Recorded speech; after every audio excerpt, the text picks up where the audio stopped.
What's up, everyone? Welcome to my corner of the internet. I'm your host, Ryan Kramer, and this is Crossover Commerce, presented by Ping Pong Payments, the leading global payments provider helping sellers keep more of their hard-earned money.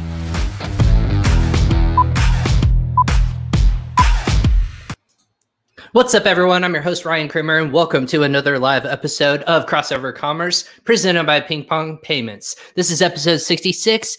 Just a little bit about Ping Pong Payments real quick before we get kicked off. Ping Pong provides marketplace sellers and entrepreneurs global solutions for controlling their domestic and international funds. An account with Ping Pong enables companies to significantly reduce their costs when receiving or making international payments, all in one platform to help increase operational efficiencies and save you, the seller, time and money. For more information, go ahead and check out the link below in the show notes. Go ahead and click through to sign up for a free account today. If you have questions, go ahead and reach out to myself or someone else at Ping Pong Payments. I'll give you the contact information, but that's not what we're talking about today. But for everyone who is watching on live on Facebook, YouTube, LinkedIn, and Twitter, thanks for joining us. Again, this is Friday. We like to have a lot of fun on Friday on our shows. Or again, if you're listening to this via download on Amazon Music, Spotify, Apple, or Google Podcasts, truly just wherever you can search or find or listen to podcasts, we're going to be there. Just search Crossover Commerce presented by Ping Pong Payments, and that's where you'll find me and my beautiful voice. Go ahead and download, and again, follow, like, and share this episode on social media, and hit that reminder button to be notified of future episodes on Crossover Commerce. Anytime you see one of our episodes pop up on social media, the best way to be notified is to follow us on social media, or follow myself on social media. I'm on LinkedIn, Facebook, and Instagram as well. So go ahead and look for me there. I go live about 4 to 5 times per week. It's fantastic because I get to bring in people like my guest to talk all things e-commerce and get a really great perspective.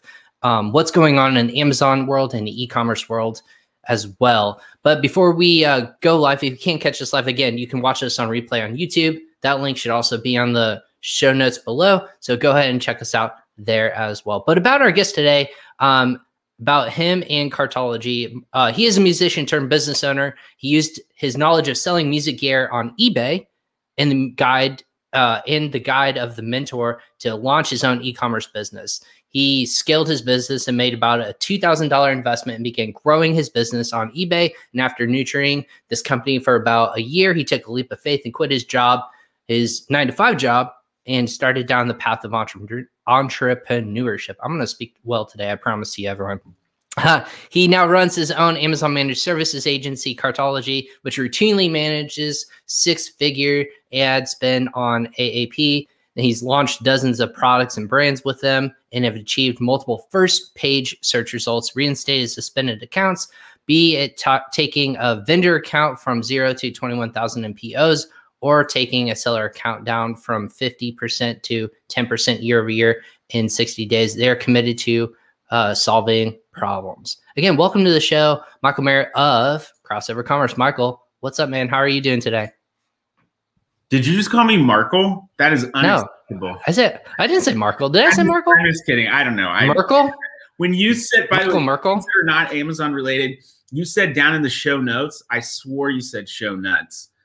Show nuts. Yeah, that's underneath the. It's underneath the under the hood. And then you said I go live 3 to 4 times a week. That made me think of that the dishwasher soap Dawn commercial where the people are talking about, like, oh, we do it once a night. We do it right after dinner. And they're just talking about running their dish. Right. That advertisement, I've seen that a couple of times. I've got a terrible mind. Thanks for having me. I appreciate that lead up. That was very kind.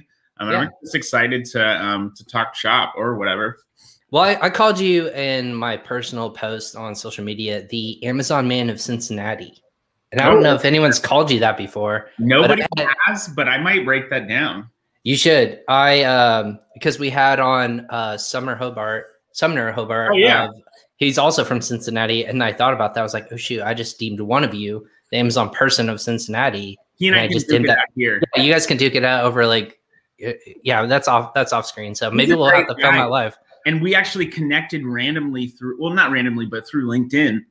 There's someone that I had met and connected with on LinkedIn like 4 years ago. And then he said, hey, I have a buddy who runs stuff on Amazon. You should meet with him. And it was Sumner. And so he and I grabbed coffee. And we've been to like some Amazon meetup events before. Really, really, really cool dude. And when I actually get my podcast live, I think he would be a good person to interview. I'm actually just going to go behind every person you interview and not poach them because you don't own them, but I'm going to go behind you and say, yeah, let's do a better interview than Ryan Kramer. That's fine. Go for it. Well, and this is the thing. Like, I feel like personally, when you start a podcast, I did mine by accident, as a lot of my listeners know. But is that something you're actually planning on rolling out soon? Yeah, and I think one of the reasons I was hesitant to do that initially is because everybody and their grandma has a podcast. But here's the thing, and my sales coach, his name's Ronell Richards, really awesome dude, has helped me to develop a really solid outbound sales. And really, he's helped some of my inbound sales prospecting too, just really getting it down to a good discovery call and making sure, because, Cartology is not the biggest agency. We're not trying to be the biggest agency. We really just want to be the best when it comes to a really high level of service and a customized strategy. And we want to make sure we're looking at Amazon holistically. But he helped me to create a better line of questioning through a discovery call so that we can say, hey, is this person really going to be the best fit for us? Because if they're not going to be a good fit for us because maybe we don't have a lot of experience in their product category, or we will take on anyone really if it's the right fit, but are they the right fit for us personality wise? We want to make sure that for a couple of reasons, we want to make sure we're pairing things up right. One is because we want the client to be satisfied.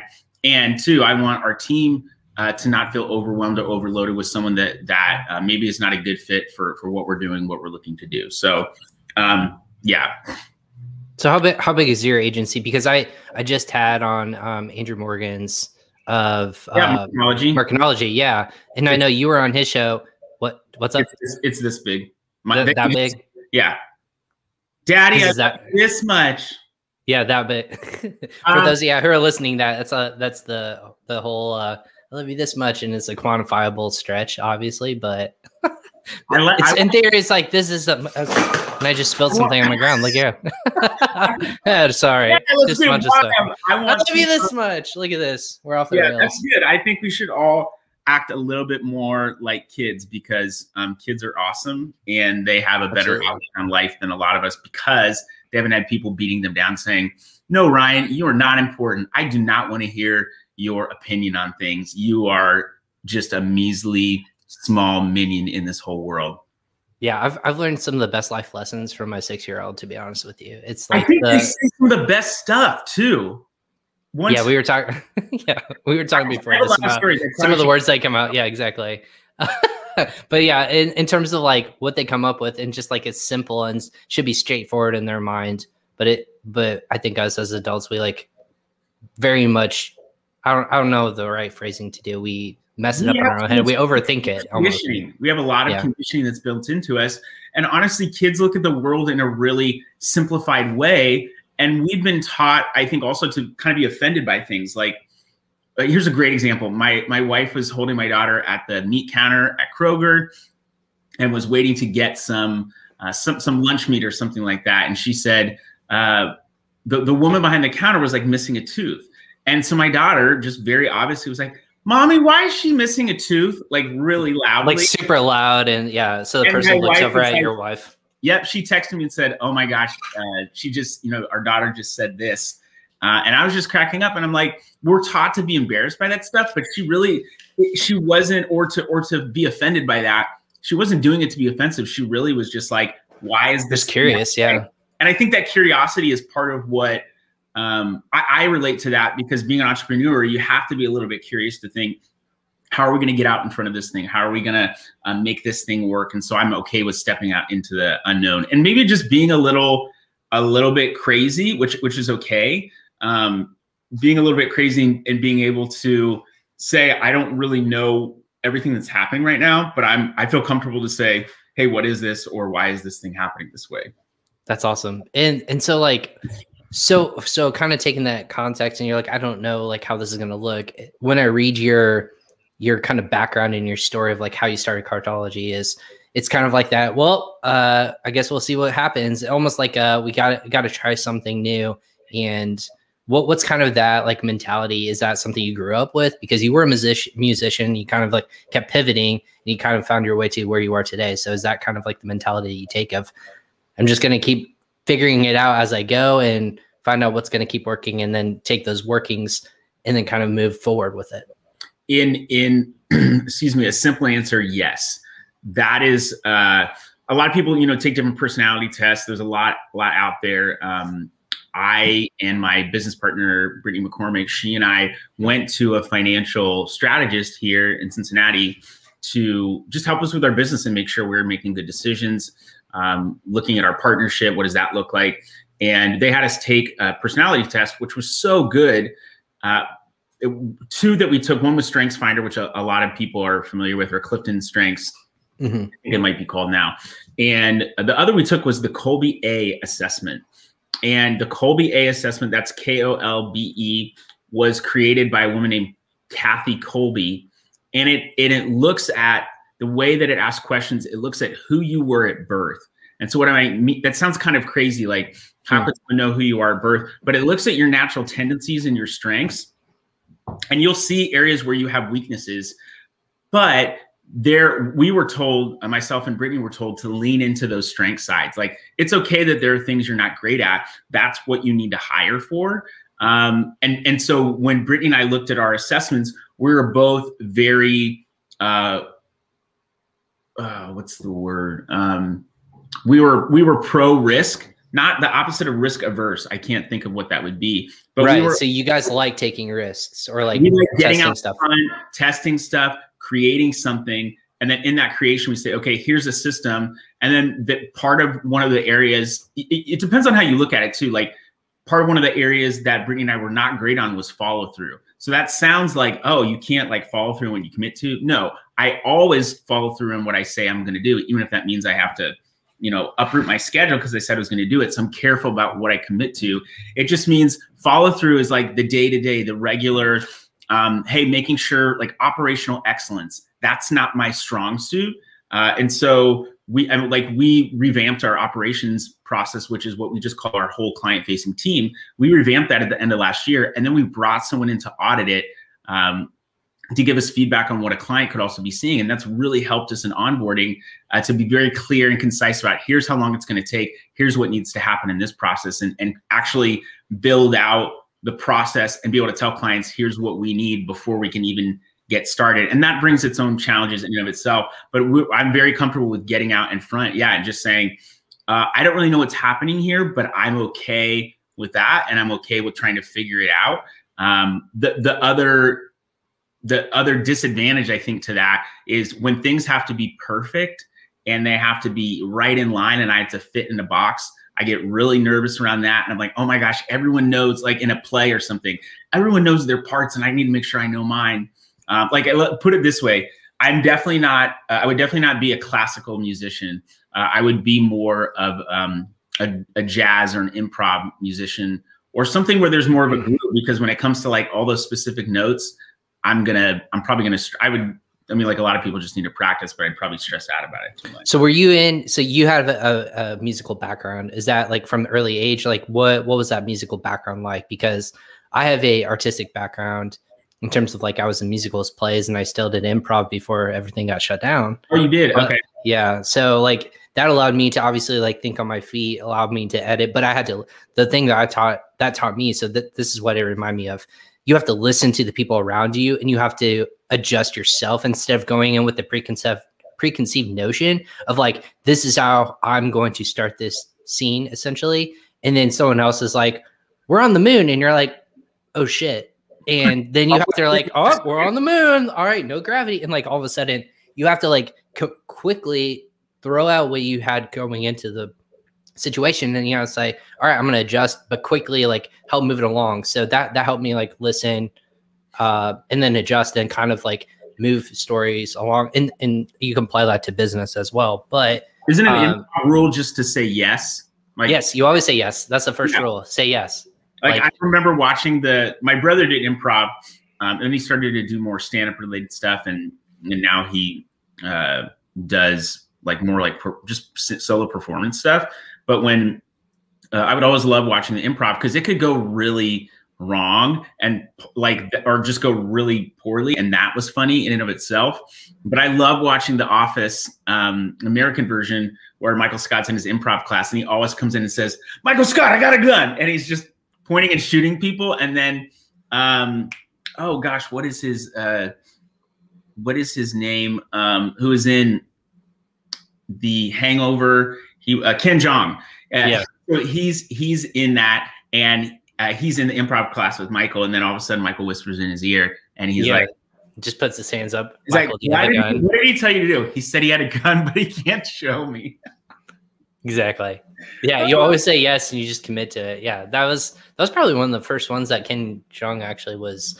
I'm a big movie and TV person, so that might have been one of the first ones that he was like just a very quick cameo, and then he's out. Like, and then he did like major movies, and after that, so Community was kind of early on as well, wasn't it? I just started watching that. Oh, I binged through that entire season with my wife, and it's all on Netflix now because once it got kind of like revamped on or like everyone re-released on Netflix.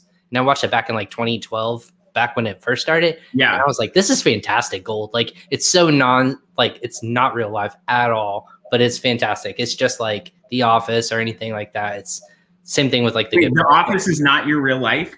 Are you sure about that? I mean, when I used to live in Virginia and I said I was from Indiana, people assumed that my life was like Parks and Recreation. Yeah, so you lived on a farm, and all you had was chickens and cows, and that and like Pawnee, Indiana, anything talked about with Pawnee, Indiana, because I know that when you talk with Storyline, you have the actual what the show's based on, and I know the city and area that it's based on, and that's where I went to college. And I said all this stuff close to. Yeah, I mean, it was theoretically. Is that right? So I'm in Indianapolis. So okay. I'm close to Cincinnati, obviously. But in terms of where, the show is located, obviously they based on like Southern Indiana. They say it's in Evansville, which like the Newburgh area, which is like the uppity Eagleton, and then Evansville's like Pawnee, which is it's kind of funny to think, but you can associate that with like any city in America. Basically, I think it makes sense. But yeah, that's where the show turned, is talking about NBC specials and all the great shows online. But yeah, actually, talking about right now. Yeah, I don't even know where our topic is right now. But friend of the show, his ears are burning. Hey, what's up, Sumner? Yeah, Sumner said on LinkedIn. Again, if you're listening live on Facebook, LinkedIn, YouTube, or Twitter, go ahead and write what you guys think about the show. We're more than happy to read this and kind of answer your questions. Well, I promise we'll get into a little bit about our topic here in a little bit, but yeah, he said hi, quick start, or whatever they are. Yeah, everyone there's 4 different lanes, and it's like basically says you're a 6 on this or you're a 1 on this. Mm-hmm. And it really plays into like what your strengths are. And Sumner's right. I start to think, okay, like for our team, we're gonna need to decide, do we really need an operations director, or like how can we structure that? And we would need someone that's a high-end follow through. And so we I've had other people on our, especially people that are going to be in a leadership position, or we will have them take like a Colby assessment, so we can say, hey, are we playing into your strengths? Are we really doing what it is that you're going to be happy in? Because we don't just want to bring people on and fill a role, because we're looking for longevity with clients too. We want them to be around for a year, for 2 years, for 3 years. And we've been fortunate to have some of those. So we want to make sure that people we're working with we're putting them in the right place. That's awesome. So yeah, going back to Cardology, like you said, you guys are like this big in the world of agencies. I learned from Andrew that there's like an actual tier or like a scale that Amazon will classify you under. Is that true? Like, I honestly don't know about that. You don't know that? Maybe he knows. I was only kidding when I held up my hands, but how big is our team? We're 15 people. We're all 100% remote. We started out that way back in 2016. Nice. And we actually originally went, kind of speaking to some of my background, I started as a consultant contractor, a freelancer, and then I was doing really general e-commerce stuff because I had this e-commerce business that worked really well. And then 2016 came along. There's huge changes. I won't go into the eccentricities of the story, but I had to very quickly pivot and say, okay, what am I going to do now? And so I ended up going into the service side of things. If you want to hear more about that story, just call my 1-800 number, 1-800-HOT. Yeah, Michael. That's what I meant. Yeah, 1-800-Michael. And I quickly realized how much potential there was with Amazon. So we focused on that. This is 2016. 2016, really going into 2017. But everything was remote. That's what I wanted anyway. I didn't really want an office. I didn't want to do things in that more sort of what I felt like at the time was more of a corporate way. I wanted it to be really free. And I wanted all the people on the team to be able to have freedom, because one of the reasons I enjoy being an entrepreneur is having the freedom to, like, I get to go pick up my daughter today. I can be off work early and help her celebrate her birthday.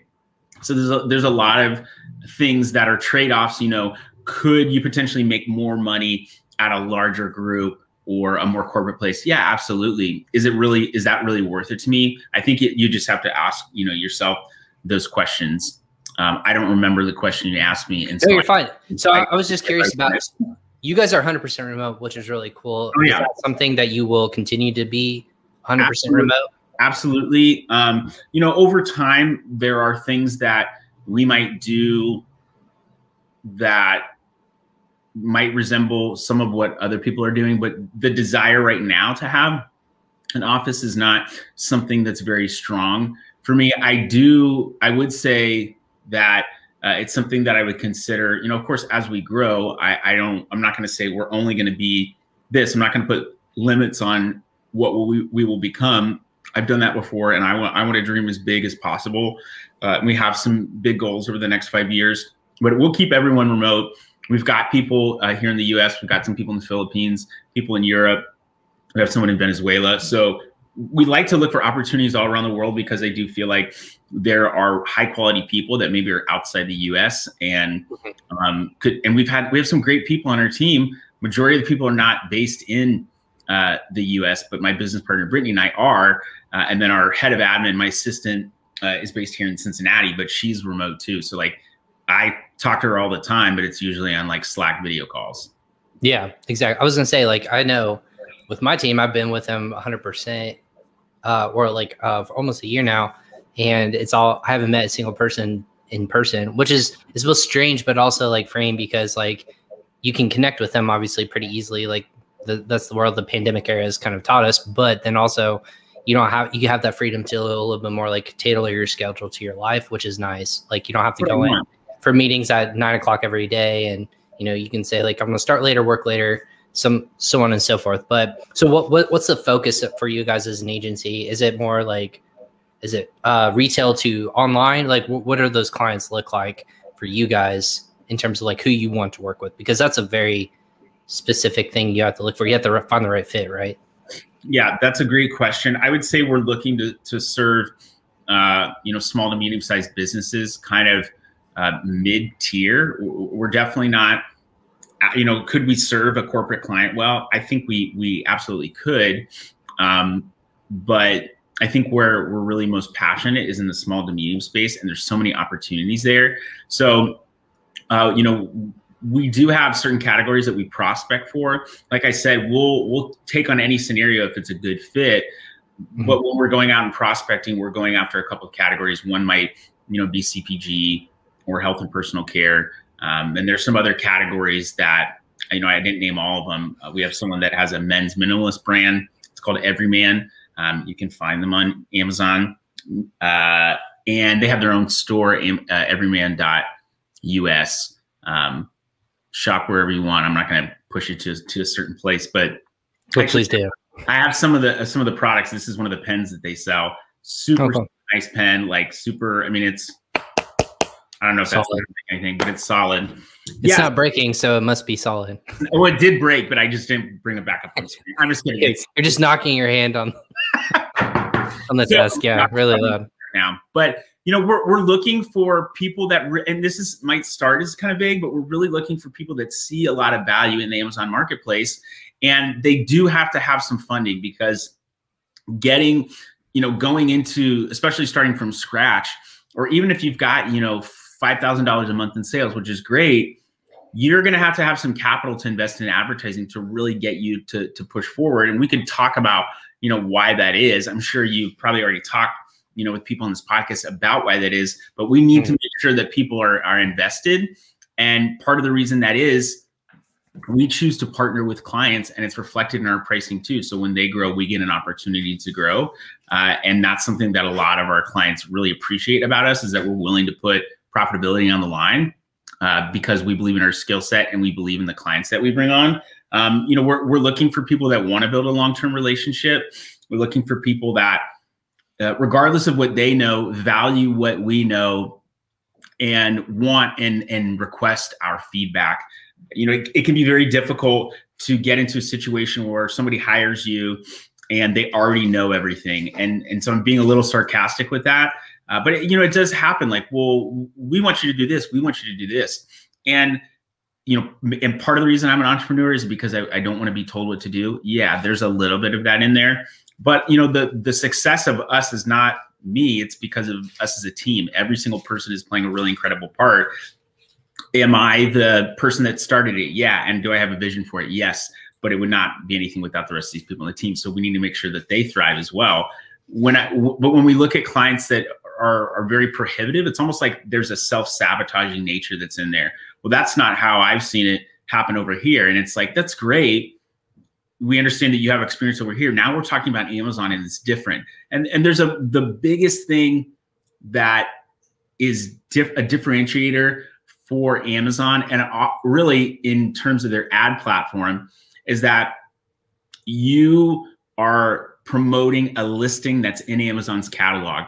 So when someone buys that, whether it's organically, whether it's through an advertisement, Amazon's going to see the keyword or whatever target it was that got someone to purchase a product, and they're going to now tie that closer and make it more relevant to your product listing. So even if you sell, pet beds, and you're saying, hey, we want to, we want to advertise in the word pet beds, and your product's not ranked high organically, you can use advertising, and that's going to help boost the visibility of your product listing. Because one of the things that the Amazon algorithm looks at is sales history as well as sales velocity. And we're not algorithm chasers. I do not believe in the algorithm changed, we need to update this and we need to change this. Everything. Yeah, and in chasing that, just like we're not ACoS chasers as well. I have a buddy who's in the space, and we talk about that all the time. So a lot of people who focus and hone in on ACoS, advertising cost of sale, and that's not the only factor that we're after, because you could have a higher ACoS, you could have something that's like 60 or 70%. But if your ad sales to organic sales ratio is good, or your true ACoS, that ad spend to your total sales, is in a positive place, it's, in our opinion, it could be a moot point. It really depends on what the client wants as well. But we're really focusing on those small to mid-tier clients. And we're wanting to take, the people that are under $1 million to over $1 million. We're wanting to take the people that are $1 million or $2 million to $5 million to $10 million, and make that a more significant part of their brand's revenue, and help grow the brand overall, because Amazon is a necessary place to be, but omni-channel. And I think the reason why we decided that, or someone decided that, how does retail fit in an e-commerce world? There is so much shelf space, and that's digital shelf space on Amazon, on your own Shopify site. There's still brick and mortar shelf space. There's so many different shelf spaces. Where are your consumers? Where are they actually at? And are you meeting them there? If your consumers shop at Target, are you there in Target where they're going to be? Do you have consumers that want to purchase your product that are Prime members? You have to make sure that you're showing up in the right spots. Yeah. I think that's a good point, because for a couple of things and breaking down what you said, and I know you saw this report yesterday on Marketplace Pulse. I love the data that they always tout out there, and some of the information that they just like make aware of people. I'm a big data person, and this is a funny thing is, over the last year, so much organic placement has been replaced by advertisement placements. And that's just, not frequently purchased together, I think, is the only true organic placement that's left on an Amazon product page. And that's so fascinating to think about. Of, you have to invest in advertising, just like Google is. Like, you can still find organically in your search, whatnot, but most people are going to find a product, they're going to get served an ad, more than often they're like, yep, that's pretty close to what I want, and click through it, either be directed to an Amazon listing or Shopify store or through a retail store. They're placing these ads. So I think ads just, albeit, as pennies for every click, that racks up, but that's how all these marketplaces ultimately make money. And the days of like just being organically strong are pretty far gone. Like it will continue to be strong and like have your place in that space. But especially when you launch products, I'm assuming, like, are you guys launching products for different customers as well? We're launching products. We're taking people that are currently on Amazon and want to do more. We've unfortunately taken on people that were not satisfied with the previous agency, maybe because they felt like they weren't doing the care they needed, or they weren't getting the results that they needed. And so we're always happy to take those people on because we feel like they'll have a good experience because we're giving them really actionable data and presenting it them into a way that's not just regurgitating it. Here's your ACoS, this went up, this went down, but this went up. Why do we think this went up? Or can we tie this back to something? And how can we turn that into something that's actionable so that it'll actually help you, like, use your data towards you or for you? And we want to make sure that they ultimately have a good experience as well. Mm-hmm. I don't think I answered your question, by the way. No, that's fine. No, it's fine. We'll pivot here. Pivot. What? So, like, in terms of like most of your clients, you said they're small to medium size. There are more often than not they are selling in retail stores. What's kind of that like client look like most often than not, that they're trying to figure out e-commerce in general, and they're just like, I don't know how this fits. I know I have to be on here. You guys need to help me, or is it like failed somewhere else? I can't do this myself, and I need your guys' help to supplement some of these areas that I lack in. I think it's predominantly the former. People have their own e-commerce stores and they see Amazon as a successful channel. And considering it makes up about 40%, I mean, it kind of depends upon when you look at that number, if you're looking yearly or quarterly, but it makes up about 40% of all e-commerce sales. So e-commerce sales are now closer to 20-25% of, I need to check that statistic, but it went of all retail sales, all total retail. And even though total retail sales went down in 2020, e-commerce sales saved some of that decline. So, maybe it was 5 trillion plus and it went down to 4.8 or 4.9, but e-commerce saved it from going down super, super low. And that's changed a lot of consumer behaviors as well. But, long story short, in regards to who's coming to us, yeah, it's people that have e-commerce stores. They see that value there and they know that Amazon is a necessary part. We do also have people who say, I'd say it's less of a failure. It's more of a plateau. Hey, we've hit this point. I don't think we're maximizing, or whomever we're working with, they're not maximizing our potential, helping us to reach our potential. So we want to get help, or we want to seek elsewhere. And a lot of clients we work with, they're very digitally savvy. They're running their own e-commerce sites, but they also respect that Amazon is a different beast. And you mentioned getting served ads and organic content on Google, which is very similar to Amazon. And there was a while where people thought, oh, if you paid for an ad, it would actually boost your organic ranking on Google or on search engines. And that's not the case. But there is correlation, not necessarily causation, but there is correlation on Amazon with ad sales and organic placement. And we've been able to go in, and we hired a head of data last year to come in and really analyze and visualize data better.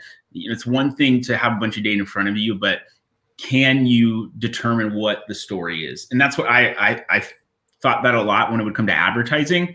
When we're analyzing a report, what's getting clicks, and what is the click-through rate at, and why could it potentially be that way? Or this thing's getting a lot of sales, but it's coming out at a really expensive cost. So why could that be? So figuring out what that story is. And so that's something that we help people to do in terms of reporting, but looking at the data and saying, oh, I can see that this went up and our review rating went down. So we need to make sure that we, do these other 3 steps to fix it. And something interesting that you said is that people, I don't remember anymore. I'm doing a terrible job at remembering things today. But, you know, ultimately the people that are coming to us are those that see the value and don't know Amazon, or have hit a plateau and they've kind of gone to their limits and now they need to get a little bit more, they need to dig deeper. And once you start digging deeper into Amazon, the more complicated it gets. And a lot of smart people will do Amazon that are digital marketers, but it's just a little bit different system. And I've done some advertising on AdWords. I've done some social media marketing, all that kind of stuff. I've had brands that I've run. Most failed initially. Some were successful. And so that was a great learning experience for, you know, coming to the service side of things and working with the brands we work with on Amazon. But yeah, it really, especially when you're evaluating a business in whole, you have to look as well at what do the clients want, and does that relate to something that's we can do on Amazon? Like, is that even realistic? So that happens in the discovery calls. But we've been able to work with some really great people who trust our judgment, and I think part of that is because we will respect them and say, look, this is your business, so you're going to make the call. We're not going to make that call for you. What we will do is give you your options and help you better understand those options, and we will give you our recommendation. But ultimately, we understand and recognize that it's your business. And some people are a little bit more open, like, hey, we just want you to run it. Do whatever you need to do. You've got access to these resources. Great. That's not always the case, though. What about, so in terms of like retail, you know, how e-commerce is taking over, what about like brands who are just starting out in e-commerce and they're going the opposite direction? They're not going from retail onto e-commerce. They're going from e-commerce and they're diversifying in hitting those shelves. Like they're either end up wholesaling or they end up going to like selling on different marketplaces. What's kind of that journey? Do you guys handle that kind of roadmap as well? That is what we're looking to do more of. So we highly encourage, like, omni-channel is the future of retail. Omni-channel, in very, very simply, who said that? Wait, who said that? Very simply said, retail space is fractured. There's so much shelf space. You got to get in front of the, you know, like I said previously, you got to get in front of your consumers. So if that means, and also you want to have a little bit more security. We know that Amazon can be volatile, that they can shut down your account or suspend a product for whatever reason, and you have to, you know, prove almost beyond a shadow of a doubt that you fixed it, or, you know, it wasn't a problem, it was a mistake on their end. And they're always going to be super cautious, which I get, because of that customer service focus. But you should be selling on your own website. You should be selling on Walmart.com. You should be selling in a retail store if it makes sense for your brand. It could be a boutique store. It could even be a big store. And part of the reason you need to be on Amazon, even if major retail is your main source of income, I would say, is because 54% of people are going to Amazon first to research a product, just to search for a product over Google. So if your product is not represented well on Amazon, or it's being misrepresented by other people because you have not taken ownership of your brand, it will hurt your brand. It will hurt the quality of your brand, and you'll have less trust from a consumer. And that could potentially mean a missed sale inside of a Target or inside of a smaller store, or potentially even your own e-commerce store. People might want to go to Amazon and look at reviews and say, is this legit? And so if you're not representing your brand well, that's unfortunate. And so I think one of the next steps for us is what do we do beyond Amazon.com? So we're helping clients to grow internationally, to go to different marketplaces and assessing and saying, okay, is Amazon AE right for you because of your product fit and what we see over there? Is Amazon Australia, Amazon UK, all those different marketplaces. And sometimes we're starting in Canada, starting in the UK, and then, you know, going into the States. But also, what else can we leverage? Is, you know, what do we think of Walmart.com? And is that something that we feel like is a viable channel? Can we end up getting connections to certain retail locations to get people whose products, like if we have a client who has like a tool-based product, can we also get them into Home Depot? That would be, I think, an ultimate goal over the next coming years, is to be able to service multiple platforms and help in that omni-channel regard, because we do encourage that and feel like it is the wave of the future. When did you foresee that e-commerce shopping became a necessity versus just a luxury? 1992. Yeah, very. When did I think that it was beyond a luxury? I mean, you know what I mean? So when you used to start, like, people got past this whole threshold of like, I have to put my credit card information to this like digital box for them to send me a product. I don't know if it's going to arrive to me or anything like that. I would want to touch it. I don't know what it looks like. Like, I want to make sure it fits. Those are like luxury in mentality wise. I think that's a luxury to be able to say like, oh yeah, like I can get past all those blockades. But now people are just like, they've gotten past those. Those no longer exist. They're just like, I need toothpaste today, like 2-hour delivery that stuff to me, and boom, I'll get it. Like, I don't want to go out of my house. When I get home, I want to know my groceries are at my door or whatever, or anything like that. When did that switch over? 2015 and 2020 is when things really started to really accelerate for Amazon. I mean, they opened up their third-party marketplace early 2000s. So I mean, it's been around almost 20 years, but I really think in the past couple of years, partially because Amazon has raised the standard of what other e-commerce sellers should be doing, like free shipping, charging shipping on your site. We know that you're kind of paying for shipping either way, but a lot of people are marketing, you know, free shipping because that's something that Amazon really pushed. More sites are coming up with some kind of membership. Walmart has Walmart Plus, although I believe it's mostly just for like groceries and stuff. But people are getting more competitive and they're providing more advantages. And so people are starting to see that. And when you have, I mean, if it were not a necessity before 2020, 2020 put a very clear line in the sand and said, you can't not access e-commerce. You have to utilize it in some fashion. Maybe it's because there's a global pandemic. Maybe it's because you don't have time to go out to Circuit City. Is that even a store anymore? I don't think so. No. Well, like Fry's just like, did you see that article? Fry's, which is an electronics store that was the biggest like retailer of Apple products, just filed Chapter 11 bankruptcy like yesterday or something like that. And I was like, I didn't know that was a store, and that's like maybe outside. I knew it was a store. I was like, I don't think I've ever stepped foot inside of Fry's, but yeah, it's just stuff like that where you just pop out of nowhere. Like, these stores are the best stores are adjusting, and they're seeing these trends, and they're not letting it go by. I think like Walmart saw that really early. I said not as early as like Amazon, but they saw it and they're like, they started making acquisitions like Jet.com and that's Flipkart, and they're like starting to land grab. It's almost a land grab, but it's not like you have to do it to be, you know, relevant to what the next generation of shopper is going to be. And I know Target does a good job. Like, their whole thing was, if you look at the, it was either the book Grit or it was the book, forget, it was like, goes into the buyer psychology of Target.com specifically, the guy who would send catalogs to people with specific products and serve those catalogs before they even knew that they needed those products. Like, you would be able to tell by purchase history and things like that. Yeah.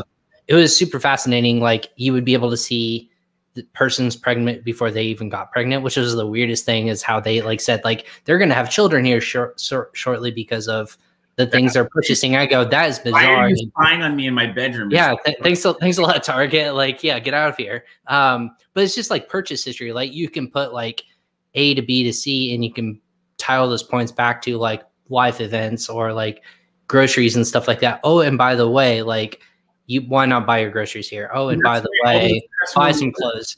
Yeah. It's just like rewards programs come out, like Kroger, any other place, they give you discounts on certain things, but they also are analyzing your data. I mean, I honestly, when people found out that Facebook was selling people's data or using that data to generate money, when people were surprised by that, I was surprised by that. I'm like, how could you? You're surprised that people were surprised? How could you not know that? And maybe it's just maybe it's a generational thing. Maybe it's an awareness thing. You know that, okay, when you purchase something, you're giving someone your number, but you're not really thinking beyond that. you know, how places like Google and Facebook handle those things once they're caught, or I wouldn't say even caught. I would say, yeah, acknowledged. Like they acknowledged it, or like, yeah, of course we do it. But also then going beyond it and saying, well, we used it for a nefarious purpose or to push something that we believe in socially or politically. When you start to utilize that, and I think become less of a free market type thing and more of a publisher, that's when there starts to be a lot of concerns and issues. And that honestly was a problem with a site called Backpage. I don't know how familiar anyone is with that story. It was like a Craigslist site. And there is a documentary called I Am Jane Doe that's on Netflix. And it's about girls who were basically trafficked and forced into prostitution. And I know this is not like the brightest thing to talk about on a Friday, but they were forced into prostitution. And then people were, especially underage girls, people were putting up advertisements for like basically sex or prostitution and on Backpage. And I know Craigslist took their personal section down because it was a huge liability. But people on Backpage weren't only allowing ads of like what could be young girls and language of young girls use, but they were also profiting from that. And so the problem, and why there was a bill passed in 2018 that was called the SESTA, which is the Stop Enabling Sex Traffickers Act. And it basically said, you as someone that is a, you know, because you've got traditional publishers like New York Times or something like that, and they have to be responsible for what they print. But someone like Facebook or Google, they are not saying they're a publisher. They're saying we're like an open market thing. But when you start curating content, you're deciding what goes out and what doesn't. That's when you start becoming a publisher, and different rules apply. And so that's why big tech companies fought SESTA because they didn't want to be a publisher and be held responsible for things. But then as you get more connected and as you create these new things, you understand these complications a little bit more. I think that's been clear in any kind of revolution, in an agricultural revolution, in the industrial revolution. There are a lot of casualties, you could say, in those things. And so I think gotta think long and hard about how important is this information, how important is all this stuff to you. But what I will say, and tying this back to Amazon, is that they are starting to release more and more customer information, which I believe is super helpful. People have complained about Amazon not having enough data for a long time. I disagree with that. There's plenty of actionable data. Do you get to find out, you know, where someone's from per se when they're purchasing? No, not necessarily. You don't get, unless you're the seller in the order, you get like location and yeah, stuff like that. So it's more, I don't know about that comment. But anyways, just enjoying the comments section. But yeah, I think it's been helpful to see Amazon open up some of the data. Like now they're offering for brands demographics. That can be super helpful when you're going to run ads on social media and you want to hit a target audience. Now you can say, oh, I know that my clientele is women between 30 and 40 that finished high school but didn't go to college. Then you can start targeting those people more effectively, and that is helpful. But there should be options for people who want to opt out of that. Like DuckDuckGo is an example of a browser that doesn't serve you ads or anything. You still get paid through ads, but they don't serve you anything based off of your personal information. They based it solely on the search. So you could go to DuckDuckGo and get a lot of different information than you would from Google per se. Right. And to kind of like make a point to that comment, but also tie it back to our larger point, the reason why we're talking about like both the ugly side of like how you target people, like in terms of advertising on retail or digital or however you look at it, it depends on the data you have accessible, right? It's what is free flow of information, but then also like how are you getting it in front of those kind of people? So like we'll tie this back to retail. Same thing with your loyalty card. You scan that before your purchase.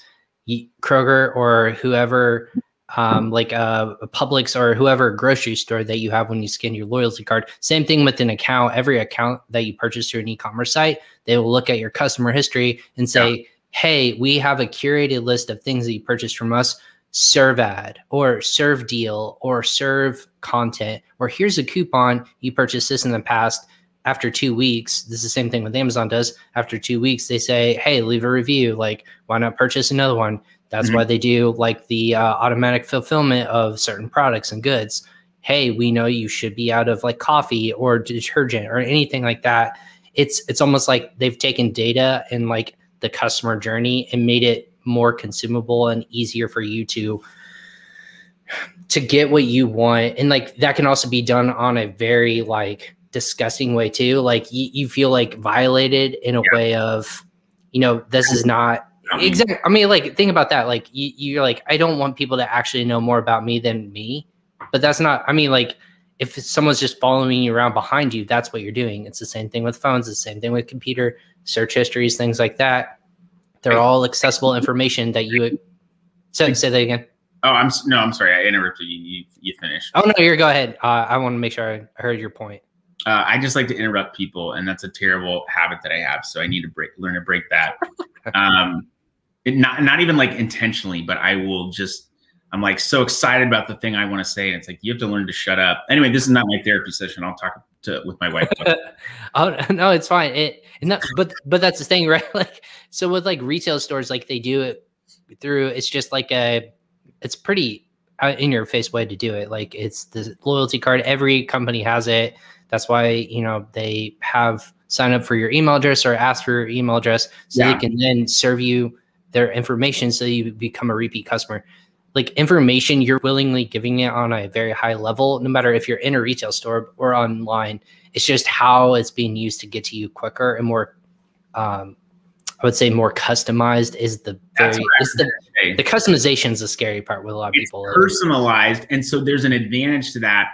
For you, you're going to get served things that you're more likely to purchase. The store is more likely to get a sale from that. But yes, then it starts to get into a gray area of how much do they know about me. And I think from a broader perspective, because information is so much more accessible now, people are more aware of that. But the big companies, the P&Gs of the world, the Kimberly Johnsons, or Kimberly Johnson, the Johnson & Johnson, they were getting consumer information from places like Nielsen or other big companies that have data. Like data's been around for a long time, people. So same with TV commercials. Like who are my customers? If it's on Fox News or if it's on like PBS, like PBS is the funniest thing because it's really blunt and in your face. Like my wife will watch PBS in the morning on Saturdays, like no longer cartoons, but like, or it wasn't cartoons, like it's like woodworking stuff. And then you will see like the Woodworkers Union of America or something like that, like join today. And you're like, well, this is pretty obvious why they're serving this ad. It's a woodworking show. Like it's just how data is consumed. So let's take that really jumping off point before. Do you have a hard stop at the top of the hour, by the way? I can go for a little bit. Yeah, I want to make sure we're. If people have questions, again, if you're watching this on LinkedIn or YouTube, give us your thoughts. We want to make sure that we understand like your perspective on what we're saying. If it doesn't make sense, that's fine. If you have, I got the mail right here. Let's open it up. Yeah, let's open up. A question from the audience here. Ryan, what is your favorite Avengers movie? That's a good question. So lead up while I think about this subliminally. So they just released because movies didn't exist in 2020, pretty much, right? Yeah, nothing came out. Everything got pushed. So Disney got this beautiful reset where they did WandaVision. Once it ends, then you hit Winter Soldier and Captain America, or whatever they're called, Falcon and Winter Soldier. I don't want to call him Captain America because he's not Steve Rogers. Come on, man. But anyways, once that ends, then they're releasing Black Widow movie. Okay. And then once that comes out the next month, that's when Loki is going to hit in Disney Plus. So it's like you almost have like the whole 2020, almost all of 2021 is just going to be like lined with like new content that they've just been waiting to like really line up beautifully for you.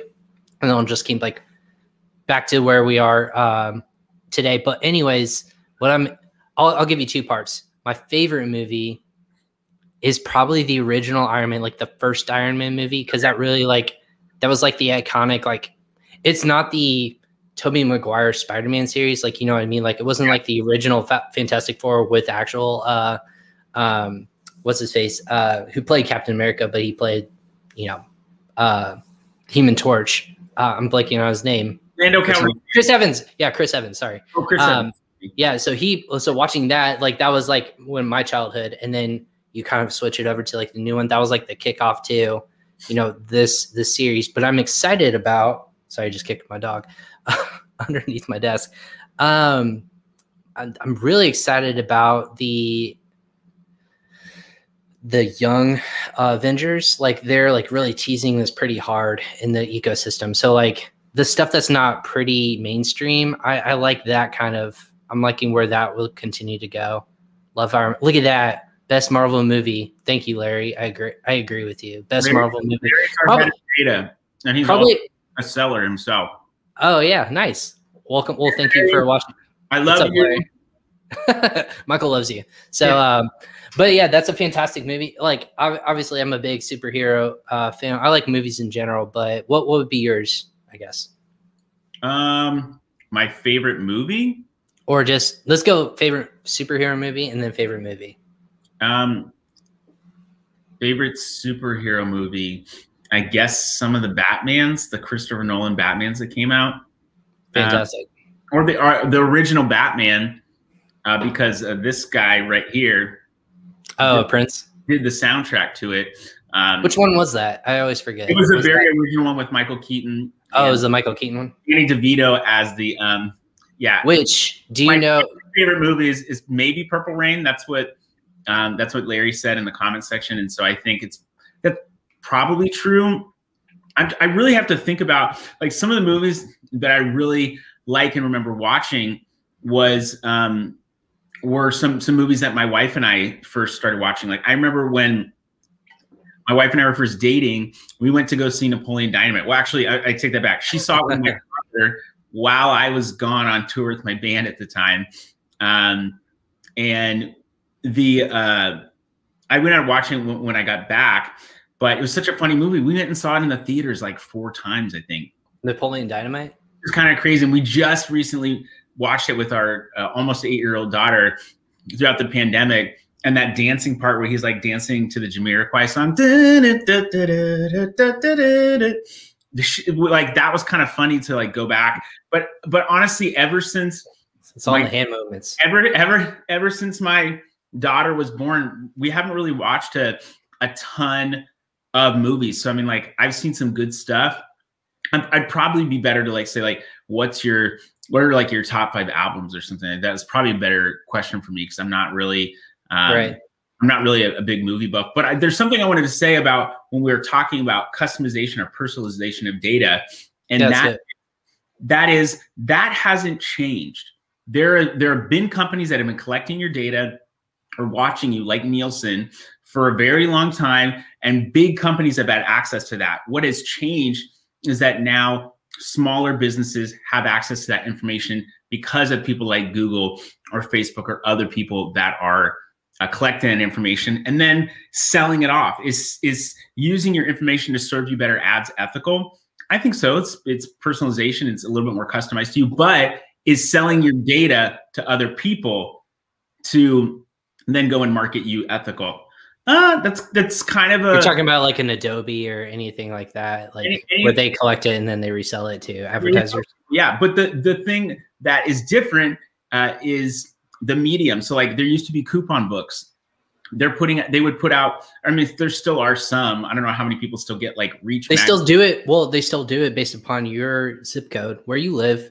You will get curated. Like I moved to a bigger house and like the ads from where I moved from my 3-bed and 2-bath house. Like I live in the Midwest. So it's like, there's like, you go to the suburb of like a 5-bed and a 4-bath house. It's not like we're not the biggest house in like the neighborhood or in the area. We're just in a nicer, like 97 is like the age of our house. We're not like brand new spanking house, but like the ads you get served from the 3-bed, 2-bath in like downtown Indianapolis to like a suburb just north of it is unreal. Like you instantly get served like lawn care. Like because you have more money, people assume that you can afford higher end services, goods, products, remodel your bathroom. You can afford like this customized patio. And I mean, a lot of home stuff, because that's a lot of big ticket items.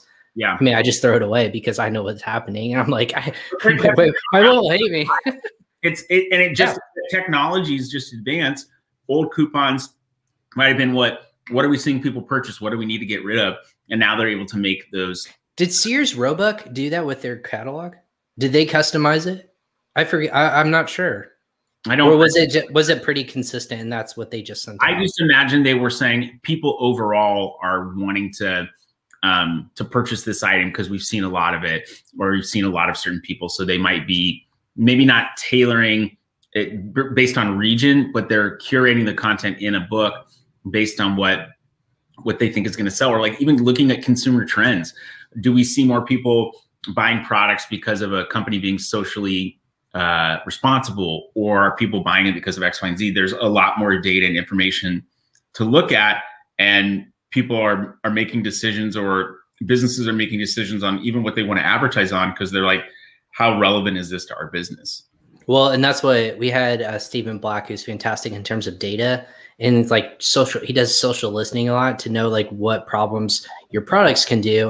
And he's always saying, he asks in his groups like, hey, is this apply to these kinds of like groups? Like he gave the example hockey dads, like, what is the problem that you're trying to solve? And they're like, I hate it when the pads, when they come home and the kids throw them off and they stink. Yeah. Okay. Well, I'm going to sell you a like padding, or like almost like compression shorts that are breathable, that don't stink when your kids come home and they throw them into like their laundry basket. Yeah. That's social listening, and that's curating data to better serve your customers. And I think that's helpful. I do think that can be helpful. That's super helpful. And then like, obviously you're listening to the needs of customers, but I think that, I mean, this may be like a whole different like roundtable. We get together a group of people. It's like, what's the efficacy of data that's being used on Amazon? And like, how do you better use it to protect your customers, but also use it to profit it? Like, what's that line?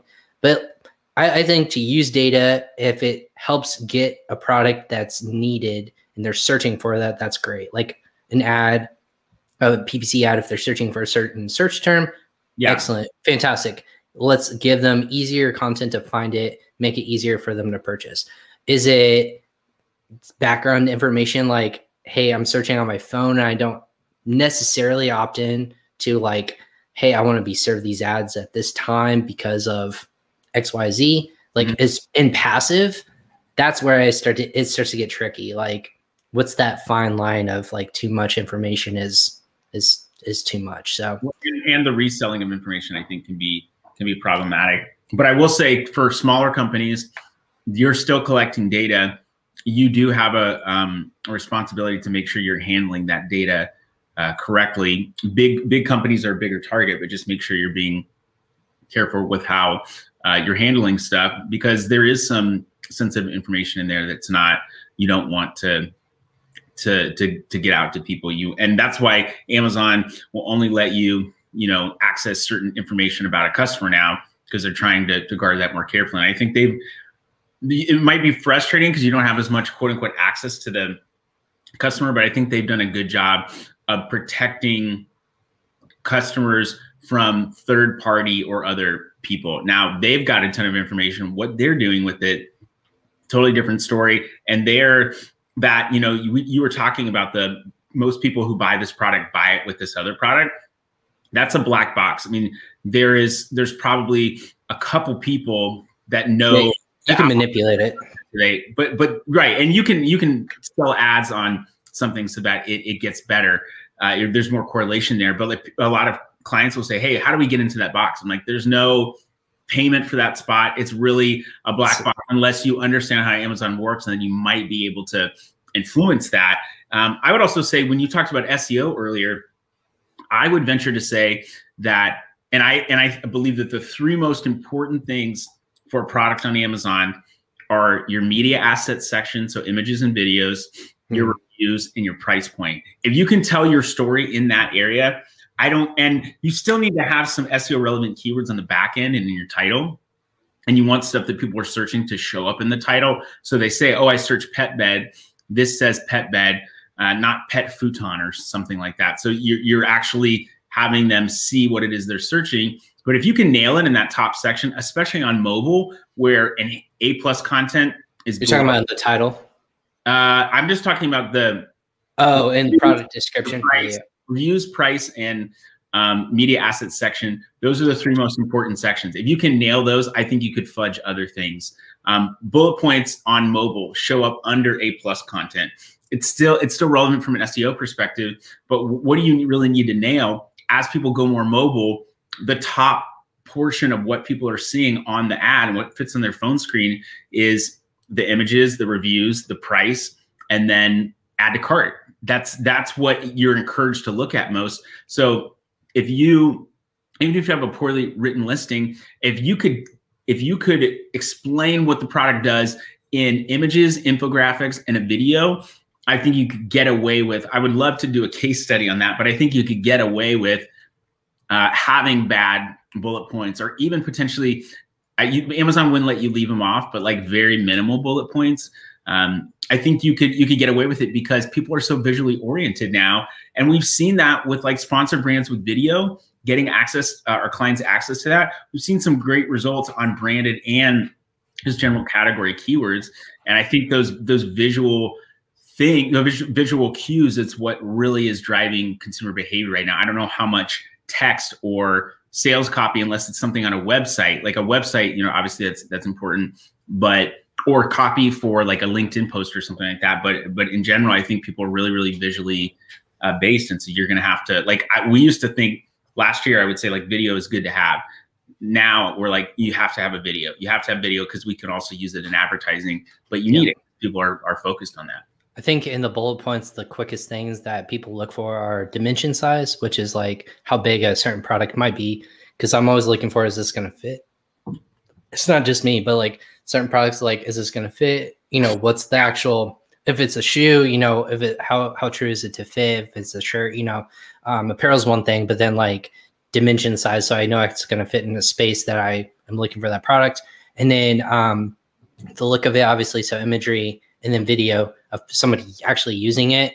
And so like, I know for a fact that all the different features and functions are going to apply to what I wanted to do, because people, again, I keep telling this, people are lazy now. We don't like to read as much anymore. It's a scan. It's a very much a scan mentality of what's the quickest way I can consume this information. If it's not what I want, boom, I'm now on to the next one. So that being said, images and video. Just say, this is, oh, I heard this today. This is now fact. This article title said this. And it's like, did you read the whole article? Did you look at the studies that were behind that? I think there's too much information, and we don't know how to curate that for ourselves anymore. Yeah, I agree. Well, Michael, I know I kept you a little bit past our time that I said that we would do it, but what's like the best way? Like, one final question before we kind of leave today, and you kind of tell us where you can find out more information about you and Cartology and the rest of your businesses. What is the most exciting thing you guys are looking forward to 2021 in terms of like you yourself or for your business? For our business, we have an opportunity to really successfully serve clients, which is our mission statement, to serve. That's a natural extension of, God just created me to have a heart of service. So it naturally extends to my business. But we have an incredible opportunity to serve brands and really help them to grow, because we've got a really great understanding of what Amazon, how it works, and the tools that are available. And we're leaning into those new tools. And then we're also going to be, we're piloting some programs to get onto different marketplaces and help clients there. And so hopefully that'll be something by the end of the year we have more nailed down, and we can actually, publicly market that. Personally, what am I looking forward to? I'm looking at going on vacations, because I need those to help me relax. And a lot of people are not traveling right now, but we've been able to my family's still been able to, we paused for a while, but then we drove a lot. We have been able to fly and have been safe, and everything's been fine. Even been to Disney World in January. Nice. And that was a ton of fun. Had the best tequila in my life ever. in Epcot, because they have all the different countries, and in the Mexico Pavilion. I didn't know Mickey was distilling his own tequila.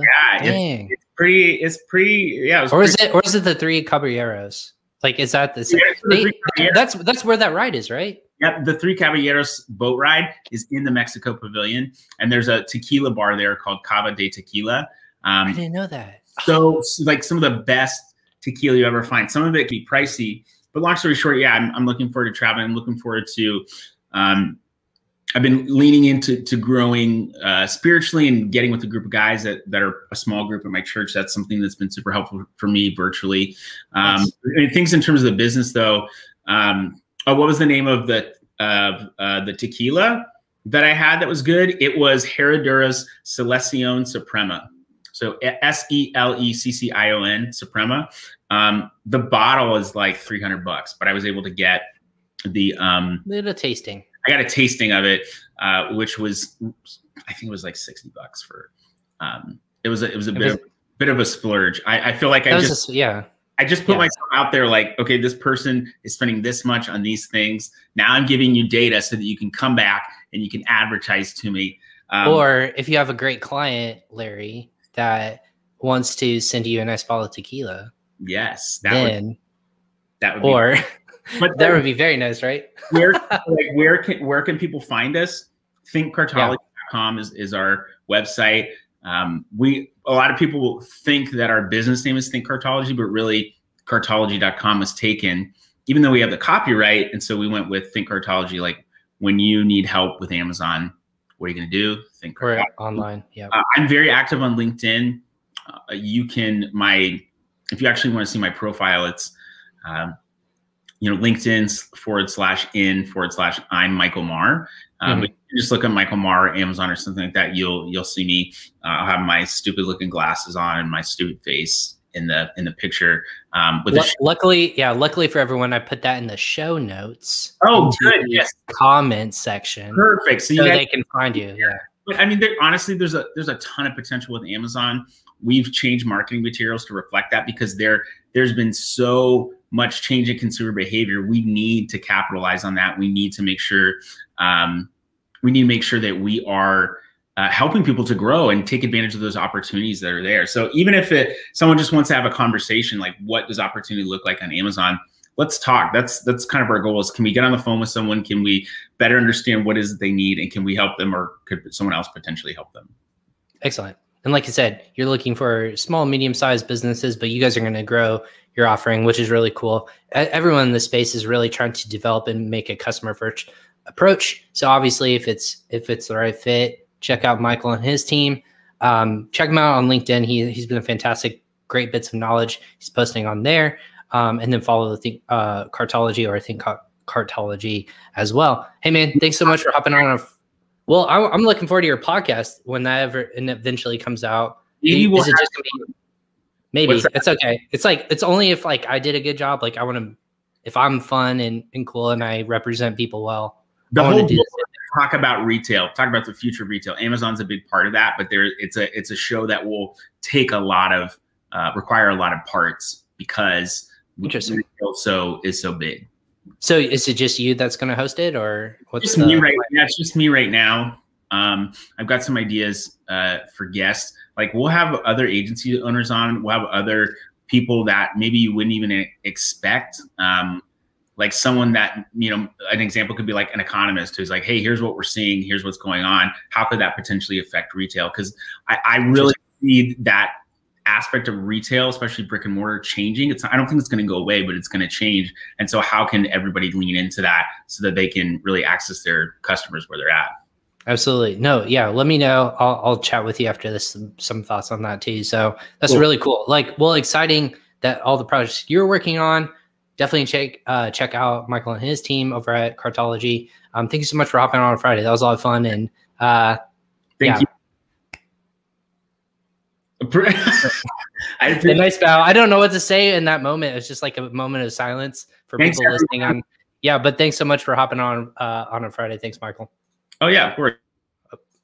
And then for everyone, again, this is Crossover Commerce. This is episode 66. We finished another fantastic week here on our show. I'm looking forward to next week with all of our different guests. We're going to have actually 4 different different live shows. Again, we're going to do Monday, Tuesday, Wednesday, and Friday. Again, bringing up those people real quick so I can kind of tease next week for everyone who's curious and on their seats. So we're going to have Dima Kubrick of Sellerize. He's going to be talking a little bit about like how Amazon has ebbed and flowed in the different tools he's using in terms of profitability, and he's been building out as well.